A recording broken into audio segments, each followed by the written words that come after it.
안녕하세요. 청년 취업방송 그란데TV 김차입니다. 그러니까 네.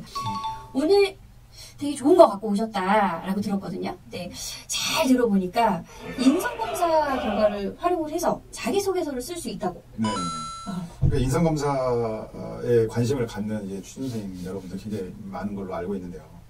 인성검사를 왜 한번 이렇게 해보는 게 필요하고 뭐 도움이 되는가, 어떤 측면에서 도움이 되는가 이런 거에 대해서 인성검사를 그 대부분의 어떤 그 이제 그 채용 과정에서 인성검사를 보다 보니까 관심도는 굉장히 높은데 이렇게 한번 모의 인성검사를 해보고 나서 그걸 충분하게 활용하느냐 이 측면에서는 충분히 활용을 못 하시는 분들 굉장히 많으신 것 같아가지고 이 결과를 가지고 어떻게 활용을 할 수 있을까 하는 거를 좀 이제 상세하게 좀 설명을 드릴까 해서 일단은 제일 큰 목적은 이제 인성검사 모의 인성검사를 해보는 거니까 그거는 실제 인성검사를 받았을 때 나의 어떤 여러 가지 검사하려고 하는 요소별로 내가 어느 정도 수준의 어떤 그 상태를 보이는가 이런 거를 미리 한번 파악해 보는 게 굉장히 중요하죠.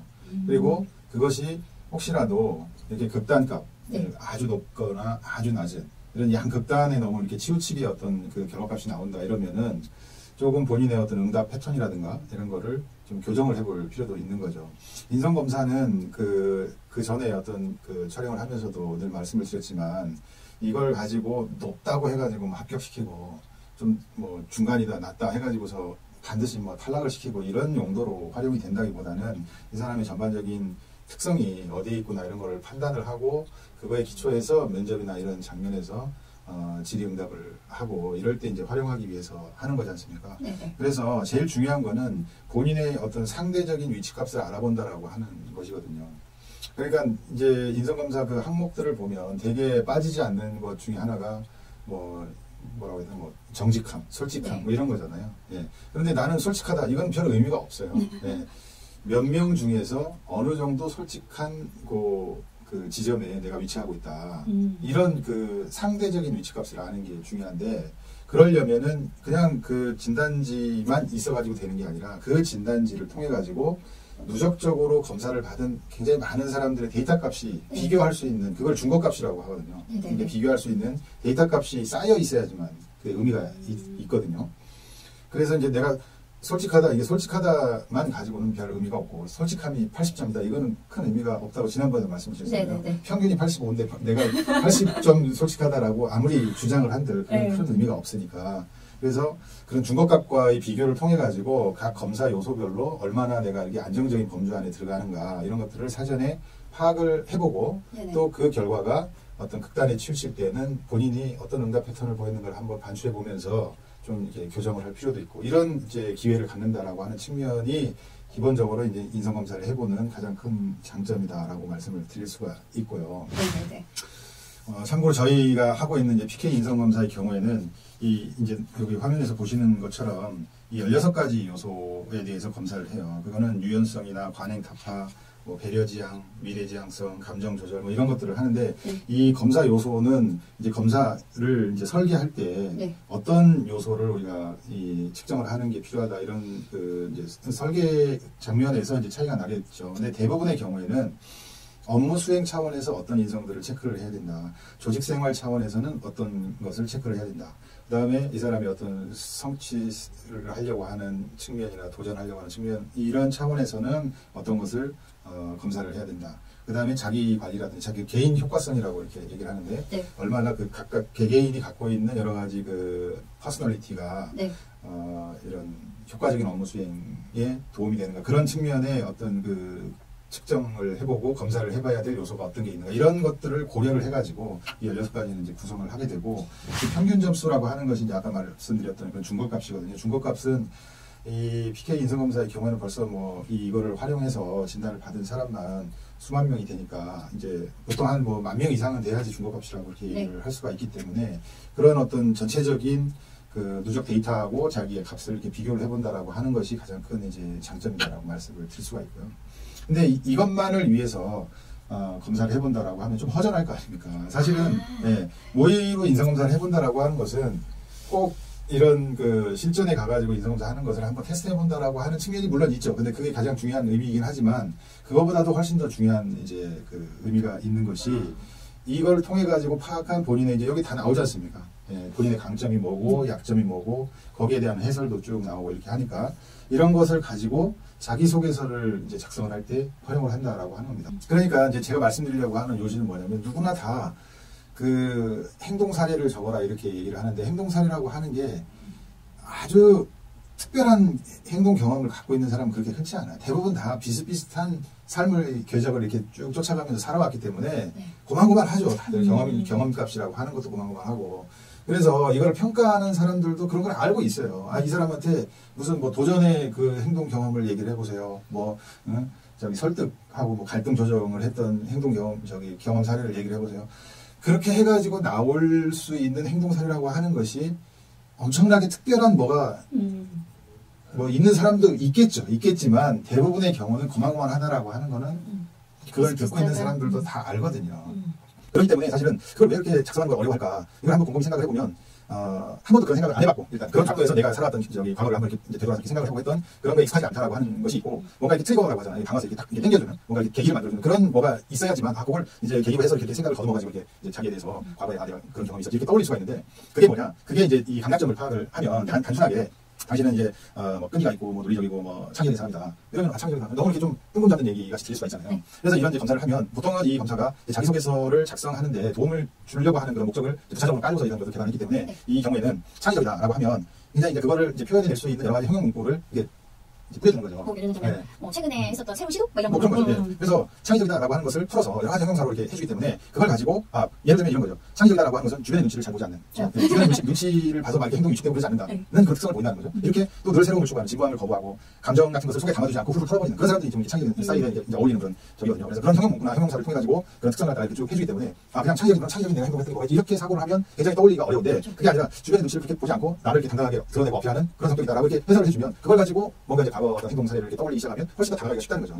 그래서 이런 강약점에 대한 어떤 이제 파악이라든지 강점에 대한 여러 가지 해설들, 그다음에 이제 그것을 이제 좀 더 구체적으로 드러내는 여러 가지 형용사라든지 형용 문구 이런 거를 이제 알게 되면 본인의 과거 행동 패턴이라든지 행동 사례 이런 것들을 착안해 인간이 쉽다라고 하는 거예요. 그래서 자기소개서를 작성하는 데 매우 도움이 된다고 하는 거죠. 그러니까 보면 뭐 본인 성격의 장단점 쓰는 것도 되게 힘들어 하거든요. 네, 그런 형용사 문구가 나오면 이렇게 쓸 수도 있을 것 같아요. 나는 감정을 속에 담아두지 않는다. 이런 부분들 때문에 스트레스를 좀 받지 않고 스트레스를 굉장히 잘하고 있다. 이렇게 해서 장점을 또 작성하기 훨씬 쉬워질 수 있을 것 같습니다. 그렇죠. 이거 나중에 면접 활용을 할 때든지 말씀드리겠지만 사실은 이제 지금 말씀하신 것처럼 그렇게 풀어서 얘기를 할 수가 있어야 되고 그거를 갖다 그러면 무슨 근거로 이렇게 내가 진단을 받아보니까 나는 창의적인 사람으로 나왔는데 창의적인 사람이라고 하는 것이 내가 공부 생각해보니까 그런 면이 나한테는 있었던 것 같고 그런 것이 이제 구체적인 행동으로 표출된 게 내가 그렇게까지 어떤 상황에서 주변 눈치를 받아서 위축되고 이런 것이 크게 있지 않고 어느 쪽이냐 하면 뭔가 좀 더 나를 이렇게 드러내고 이런 데 있어가지고 꺼짐이 없이 당당하게 이렇게 하는 스타일이다 이렇게 얘기를 할 수가 있는 거죠. 어떻게 보면 큰 데서 인성검사의 이런 형용사들을 가지고 좀 더 작게 해서 결국에는 나의 과거의 경험을 그렇죠. 자세하게 서술할 수 있게끔 만들어주고요. 그렇게 활용이 될 수 있다. 그런 것이 이제 인성검사를 해보는 장점이다라고 하는 이제 의미고요. 그다음에 이제 여기 또 강점, 약점 이런 영향들이 나오면 그러한 어떤 그 영향이라고 하죠. 예를 들면 뭐 도전 성향이다, 뭐 관여 성향이라고 하는 게 이렇게 적극적으로 갈등 조정을 하라고 하는데 내가 갈등 조정 잘합니다. 그러려면 관여 성향이 있어요. 이렇게 참여하려고 하는 성향이 관여에 들어가려고 하는 성향. 오지랖 같은. 그 쉽게 얘기하는 오지랖 결단 이런 건데 그건 이제 안 좋은 측면으로 발현이 되면 안 좋은 거지만 대개의 경우에는 사람들 이렇게 좀 왕따당하고 이렇게 저기 외롭게 혼자서 밥 먹는 사람이 있으면 같이 이렇게 할 수 있는 그게 이제 관여 성향이거든요. 이런 것들이 이제 그런 영향별로 어떤 저기 그 영향이 높다라고 했을 때 그러한 사람들이 보여주는 대표적인 행동 패턴이 뭐다라고 하는 거를 아시고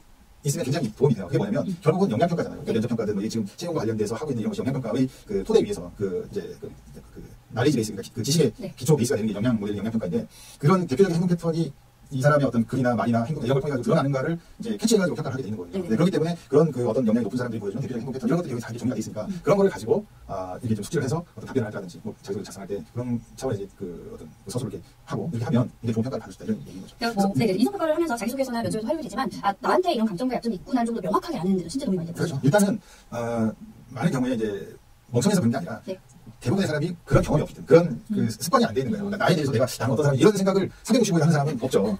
그냥 뭐 이래 한두 번 그냥 좀 가을 탄다 그럴 때 내가 어떻게 살아가지고 이렇게 생각을 할 수는 있지만 대부분의 경우는 그냥 오늘 살기도 바쁘고 뭐 이러니까 내가 뭐 과거에 뭐 지나간 거뭐 되돌려가지고 막 생각해 뭐 이런 경험이 없다 보니까 뭔가를 쓰라고 하면 이제 막상 머리 떠오르지 않고 이런 건데 그런 것을 이렇게 떠올리게끔 뭔가 이렇게 계기를 던져주는 이런 걸로 이 결과지가 활용이 될 수 있다라고 하는 그런 의미고요. 이렇게 뭐 도전 성향, 관여 성향 이렇게 말씀드렸지만 그것이 꼭 도전 이거 하나로만 해석을 해서는 안 되고 도전 성향이 있다라고 하는 것은 굉장히 의지력이 있다 여기 나온 것처럼 뭐 경쟁 마인드가 있다든지 어떤 도전 성향이 있으려면 기본적으로 계획성이 있어야 돼. 도전을 그냥 나 도전할게 이것만 있는 게 아니라 도전하려면 그 후속이 뭐냐 그 이제 도전을 해들어가는 계획을 세우는 거죠. 그래서 계획성이 있다든지 어떤 좀 더 전략적인 어떤 사고력을 갖고 있다 이런 것들이 다 이제 같은 그 키워드 분이거든요. 그런 것들 좀 폭넓게 알고 계실 필요가 있는데 저희 관여 성향이 높다라고 하는 거를 어떻게 뭐 활용을 하지? 관여 성향이 높다라고 하는 게 성장 욕구가 있고 봉사의 마인드도 있는 거고 고객 지향성, 뭐 적극성, 그다음에 이런 이제 영향력 발휘라고 하는 게 영향력 발휘라고 하는 것들이 이게 이제 영향력이다 보니까 이렇게 좀 이 이상으로 더 쉽게 풀어쓰기는 어려워요. 왜냐면 그 개념화시키는 거기 때문에. 그 영향력 발휘라는 게 내가 다른 사람한테 영향을 준다 이런. 그렇죠. 네. 그러니까 그거는 이제 반만 나눠진 거고 어떤 목표가 있는 거예요. 내가 우리 조직에 이번 달 그 매출 목표를 뭐 5억을 내가 달성을 해야지. 이 달성을 하기 위해서 주변 사람들한테 뭔가 그쪽 방향으로 움직이게끔 영향을 행사하는 거죠. 이 목표가 없으면 영향력 발휘는 끈이 없는 거예요. 뭔가 목적성이 있고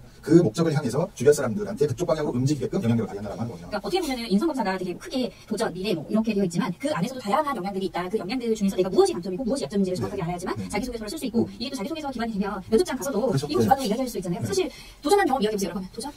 뭐 백두산 올라갔다고 얘기해야 되나? 뭐 이런 건데 그 도전이라는 거 안에는 의지, 끈기, 목표 지향 이런 게 있으니까 그렇죠. 꼭 뭔가 새로운 걸 도전한 게 아니라 내가 뭐 하나를 하기 위해서 끈기를 가지고 있었던 부분을 더 풀어내는 훨씬 더 명확하게 전달이 될 것 같습니다. 그래서 이제 말씀을 이제 하셨으니까 이제 면접과 관련해서도 이제 이 세 번째 이제 장점이라고 할 만한 게 면접에서 확신을 갖고 대답을 할 수 있다라고 하는 그러니까 뭔가 나를 이제 좀 더 알고 있으니까 좀 더 근거 있게 확신을 갖고 이렇게 나에 대해서 이제 답변을 할 수 있다 이런 이제 장점이 있는데 저도 이제 그 면접이나 이런 걸 많이 다니다 보니까 사실은 어디서 들어본 듯한 그런 답변을 하는 경우가 사실은 최악이에요. 네. 많이 하잖아요. 그러니까 대부분 다 뭔가 이렇게 질문을 하면 비슷비슷한 거예요, 이렇게. 그리고 뭐 이렇게 거기서 드는 사례라고 하는 것도 다 비슷비슷하고. 커피숍 알바. 네. 그래서 그 요즘 면접을 가가지고 가장 면접관들이 신경 쓰는 것이 오전에 했던 질문이 이미 SNS를 통해서 쫙 퍼져가지고 오후에는 또 질문을 바꿔줘야 되고 막 이런 거에 신경을 엄청 쓰거든요. 그래, 그 얘기는 뭐냐. 이제 오전에 뭘 이제 질문을 했다라고 하는 거를 이제 파악을 해서 인터넷에 모범 답안 같은 거를 이제 또 찾아가지고 그걸 가지고서 와가지고 이렇게 답변을 하는 그런 이제 경우들이 이제 있는데 그런 경우는 정말 이렇게 좋은 평가를 하지는 않거든요. 그 뭐 내가 이렇게 면접을 가보면 대부분의 면접관들이 다 그런 경우에는 이렇게 좋은 저기를 안 해요. 그래서 그 조금 뭐 특별한 경험이 아니더라도 본인의 경험이구나라고 느낄 만한 이런 것들을 좀 더 이렇게 자신감 있게 답변하는 이런 것이 가장 핵심이거든요. 근데 그 자신감이라고 하는 것이 어디서 나오느냐? 그거는 결국은 내가 나를 어느 정도 이렇게 알고 있는가, 자세히 나를 알고 있는가 이런 것이 이제 기초가 돼야지만 좀 더 확신을 갖고 이렇게 본인에 대해서 답변을 할 수 있다라고 하는 그런 거죠. 그래서 이런 면접 장면에서 좀 더 본인을 이해한 바탕 위에서 또 강점, 약점을 얘기하면은 뭐 이렇게 막 책 잡힐 것 같고 뭐 평가가 안 좋을 것 같고 그렇게 생각하시는 거는 굉장히 단순한 생각이에요. 세상 사람들이 다 강점, 약점이 다 있는 거고 이 약점을 뭐 얘기해라 그러면 약점 같지 않은 거를 꼭 얘기를 하거든요. 저는 좀 성격이 급한 게 약점입니다. 성격이 급한 게 왜 약점이 그럼 반드시 물어봐요. 성격이 급한 것이 약점으로 작용했던 그 사례를 한번 얘기를 해봐라. 그러면은 굉장히 이제 뭐 하나하나 뭐 그런 류의 답변을 하게 되면 그러면 이제 면접자의 심리는 어떻게 되냐면 시간 낭비다. 평가에 전혀 도움이 안 되는 얘기만 하니 그러니까 인상이 안 좋아지고 이렇게 되는 거거든요. 근데 뭔가 면접장인데 나 뽑아주세요라는 거에 뭔가 단점을 너무 막 이렇게 구구절절 얘기하거나 너무 치명적인 단점을 대면 내가 이거 합격 안 되면 어떡하지? 막 이럴 수도 있잖아요. 그래서 그렇게 이제 응답하는 경우도 그렇게 많지는 않았지만 중요한 건 단점이 없는 사람은 없는 거고 그 단점을 본인이 인지하고 어떻게 대처하려고 노력하고 있느냐 그리고 어떻게 뭐 더 좋은 거는 그렇게 해서 극복이 됐으면 물론 더 좋겠지만 대부분의 사람이 단점을 다 극복하고 살지는 않아요. 그렇기 때문에 단점을 얘기한다는 것 자체가 그렇게까지 이 뭐 이제 평가에서 그 뭐 치명적인 약점을 얘기를 했다 해가지고 그것 때문에 이게 마이너스 되지는 않고 그 단점을 그냥 놓고 뭐 아무런 뭐가 없다 개선의 노력이라든지 뭐 본인이 그거를 인지하고 나서 어떻게 좀 뭐 고쳐보려고 한다든지 그래도 노력을 해도 잘 안 되면 안 된다. 지금 노력은 꾸준히 하고 있는데 참 바뀌지가 않네요. 뭐 이렇게 얘기를 하면 되거든요. 그러면 굉장히 좋은 평가를 받을 수 있습니다. 어찌됐건 그러니까 요지는 뭐냐? 자기를 좀 더 잘 이해하고 이렇게 면접장에 와가지고 이제 이 답변을 하고 해야지만 결국 좋은 점수를 받는데 그러기 위해서 이런 이제 인성검사나 이런 결과지를 이제 좀 이렇게 폭넓게 활용할 그런 필요가 있다라고 하는 겁니다. 네, 우리 취업준비생들이 아마 기대하고 있을 거예요. 인성문항 뭐 나와요? 이런 거 엄청 고민하고 있을 텐데 뭐가 평가되는 거예요? 그래서 아마 또 다음 시간을 기대하면서 기다리고 있지 않을까 하는 생각을 하고요. 박재민 대표님은 오늘 여기에서 또 보내드리도록 하겠습니다. 수고하셨습니다. 늘 말씀드리지만 여러분들의 좋아요는 우리에게 힘을 줍니다. 수고하셨습니다.